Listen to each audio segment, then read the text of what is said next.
Good afternoon, YouTube. Today what we'll be doing is building a new gaming PC. The current PC that we're using right now, you can see in one of my previous builds.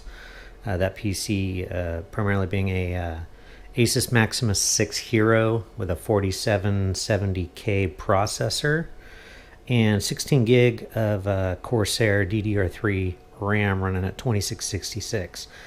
This is the new system that we'll be putting in. We have the new ASUS ROG Maximus 10 Hero, the Wi-Fi AC. We'll be putting an i7 8700K LG1151 processor in there, and that's a 3.7 to 4.7 turbo, 6 core. For the graphics card, we'll be using the ASUS GeForce GTX 1080 Ti, and this I currently had in my previous build to check frame rates on that one. And again, we'll check frame rates again and see what we're getting with that one as well. The RAM that we'll be installing into this build will be the Corsair Vengeance RGB. This is DDR4 RAM, 32 gigabytes, running at 3466 megahertz. And this is the Aurora Sync. The color for the motherboard, the RAM, the graphics card should all sync together and be whatever color that we actually need it to be. One item to note for these motherboards and the Vengeance kit RAM, and this is 4 sticks here, so the 4 banks of RAM actually can have problems with CPU coolers. One, not giving enough clearance for the bottom of the cooler. I had that problem in my last build and was able to get by it. This version right here, we'll be able to check and see if it actually works, but to make sure that it's going to work, because I wanted this RAM for that speed, I got 3 different CPU coolers here.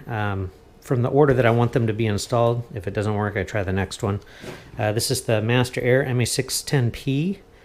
Has a push-pull configuration for the air, and is also Aurora Sync, so it will sync with the motherboard as well. And if this one does not work, we will move to the Master MA410P, quite a bit thinner. This one has 4 heat pipes. The previous one has 6 heat pipes. And if this one doesn't work, we'll go to a thinner one, which is the Hyper 212 LED, very similar to the 212 Evo, which I had in my previous build. So one of these definitely will work over the RAM. The RAM is just pretty tall.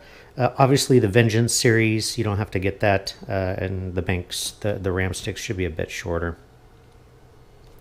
We're installing Windows 10 Pro into this build, and for storage devices, we have 2 512 860 Pro SATA 6 gigabyte drive, solid state drives.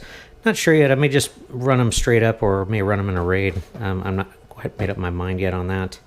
And then we have 3 other storage drives. We have an 850 Pro 256 and 2 840 Pro 256. And these were in the build previously, so I'm just going to reuse them, possibly as storage drives. But all solid state drives in this machine. Should be a pretty quick machine when I'm done with it, and should be able to handle any game I throw at it.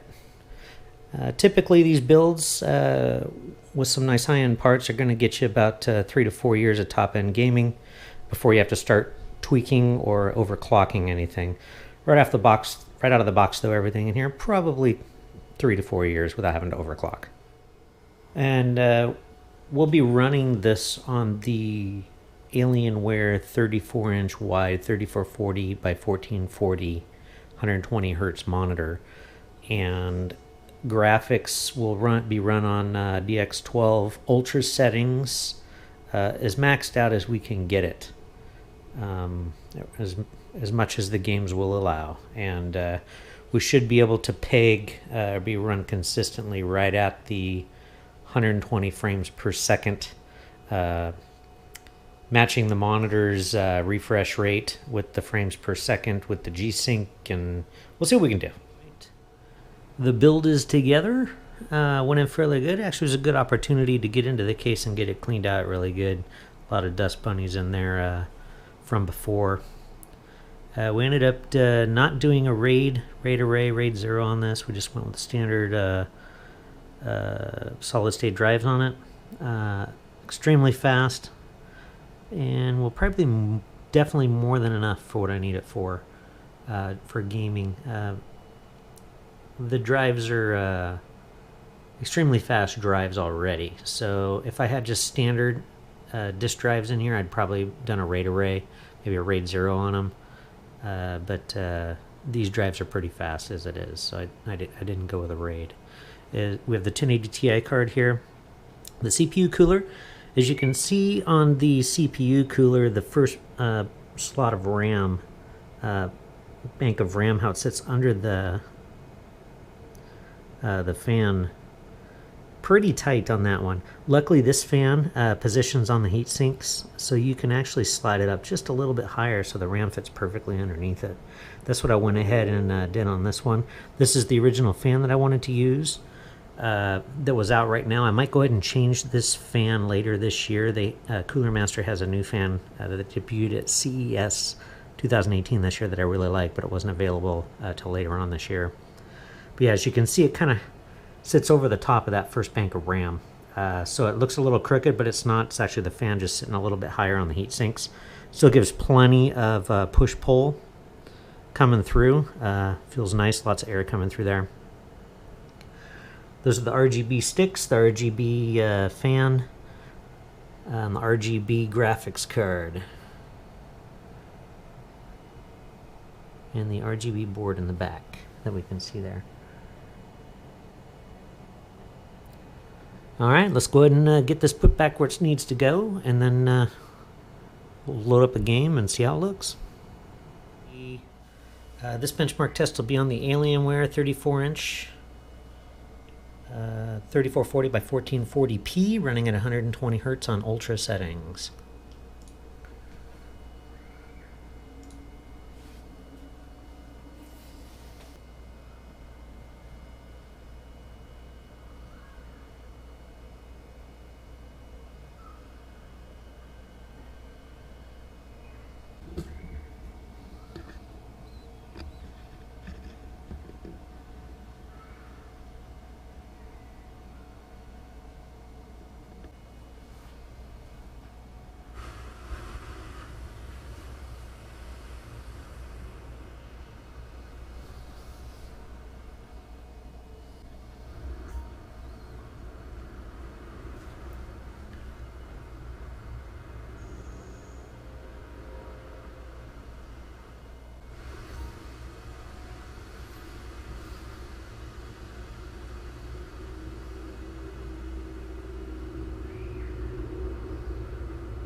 Checking Battlefield here, full screen,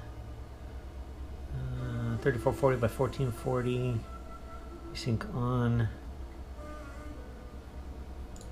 advanced, HDR10, Dolby Vision, I don't know about that, auto on, frame limiter, lock to the monitor refresh rate, everything's on ultra, so let's check it out. Yeah, it's sitting pretty good at 120 there. The graphics look absolutely outstanding.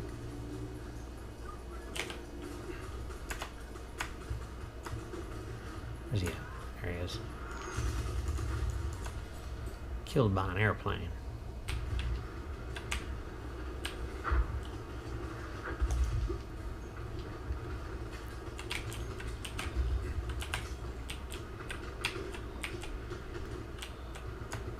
Hello, incoming. Incoming.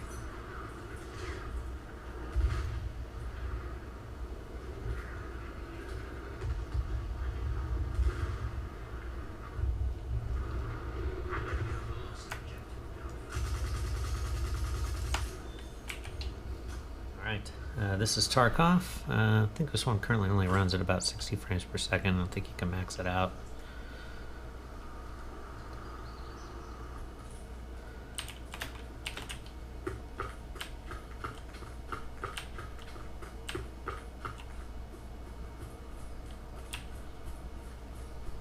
Actually, it looks amazing.